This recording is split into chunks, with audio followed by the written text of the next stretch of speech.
Hello मित्रांनो, good morning. तर स्वागत आहे तुमचं आपल्या मिनी ब्लॉगमध्ये. तर आजपासून केले होते मी मेहंदीचे क्लास जॉईन. म्हटलं आता थोडीशी प्रॅक्टिस करून टाकावं, मेहंदीची वेळ आहे तर. तशी तर मला मेहंदी येत होती, पण एकदम काही परफेक्ट येत नव्हती. मग क्लासला गेली मेहंदीच्या. मस्त एका मुलीच्या हातावर मस्त मेहंदी काढून दिली. त्याच्यानंतर मग घरी आली. घरी आल्यानंतर मग मला बनवायचे होते लड्डू. ड्रायफ्रूटचे लड्डू बनवायचे होते. ते माझ्या भावासाठी पाठवायचे होते. आई म्हणे बनवून ठेवजो म्हणे आज. म्हटलं आता त्याच्यासाठी बनवूनच राहिली तर आपला तर हिजा पडतेच त्याच्यात. मग घेऊन घ्यावं म्हटलं मेहनत थोडीशी.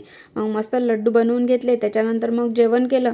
आणि रात्री आमची तर होती रमाबाईची जयंती साजरी करणार होते. मग चौकात मस्त पोराईनं डेकोरेशन करून ठेवलं होतं सगळं. लहान लहान लहान लेकरेकडून मस्त केक कट करून घेणार होते ते. मग सगळ्या बायाही जमल्या होत्या वेटाळ्यातल्या. आणि मग मस्त छोट्या मुलांकडून मस्त केक कट करून घेतला. मग आम्ही तिथं प्रसाद खाल्ला, केक खाल्ला.